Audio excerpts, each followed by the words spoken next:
3.2 billion light-years from Earth, a group of astronomers have captured live with Hubble something they never thought they would get to see.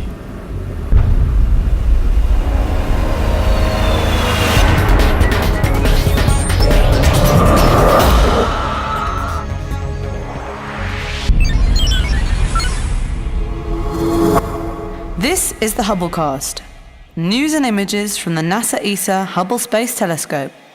Travelling through time and space with our host, Dr. J. There are many galaxies of different shapes and sizes in the universe around us today. Now, roughly half are gas-poor, elliptical-shaped galaxies with few new stars forming today, whereas the other half are gas-rich, spiral, and irregular-shaped galaxies with lots of new star formation activity. Now, observations have shown that the gas-poor galaxies are most often found near the centers of rich galaxy clusters, whereas the spirals spend most of their life in solitude. However, observations of the deep and very far away universe have also shown that when the universe was roughly half of its present age, things were very different. Back then, only about 1 in 10 galaxies was a gas-poor one. So the question is, where did all of today's gas-poor galaxies come from? Apparently, there must have been some kind of transformation process. But because galaxy evolution takes place over billions of years, astronomers have so far not been able to see it live. New observations with Hubble by an international team led by Luca Cortesi of Cardiff University, United Kingdom, provide one of the best examples to date of this metamorphosis. Well, we were looking at the Abell cluster 2657 and we realized that this galaxy was falling into the cluster center at a velocity of approximately 3.5 million km per hour. Abell 2667's enormous gravitational field is generated by the combined contribution of the cluster's dark matter, hot gas, and hundreds of galaxies.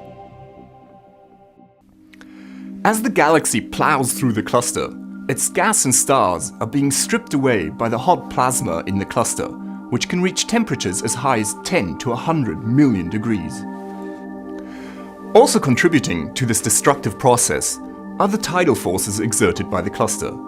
These are just like the tidal forces of the Moon and Sun, which push and pull the Earth's oceans.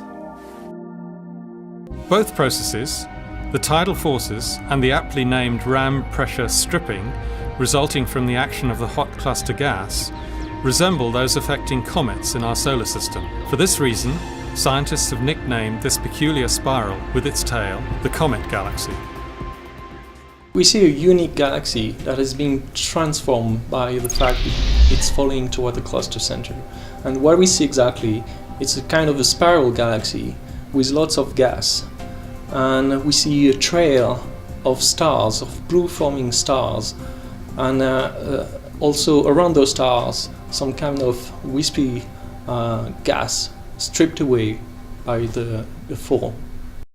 Furthermore, millions of now homeless stars have been snatched away from their mother galaxy, which will lead it to age prematurely.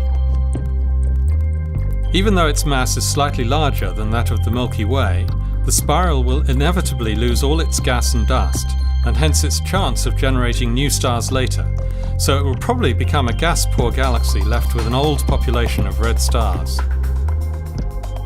However, in the midst of all this destruction, the cluster's strong tidal forces have triggered a baby boom of star formation. Hubble's sharp eyes have caught other spectacular effects of Abell 2667's immense mass. The giant bluish arc seen just off-center is the magnified and distorted image of a distant background galaxy seen through the gravitational lens formed by the tremendous mass concentration of the cluster. At the cluster's center, another rare feature can be seen. The vivid blue light from millions of stars created in a so-called cooling flow. Some of the hot cluster gas is cooling in a filamentary structure as it falls into the cluster's core, setting off the birth of lots of bright blue stars outshining their environment. This may be the clearest picture of this phenomenon yet. By combining the visible, infrared, and X-ray views from Hubble, Spitzer, Chandra, the VLT, and Keck, we can see that this discovery adds a new brushstroke to a painting where galaxies are being slowly shaped by their violent interactions with the cluster environment. Although there are many discoveries still to come, the emerging elements shed new light on the painting's mysterious nature and are revealing some of its hidden wonders. This is Dr. J signing off for the Hubblecast. Once again, nature has surprised us beyond our wildest imagination.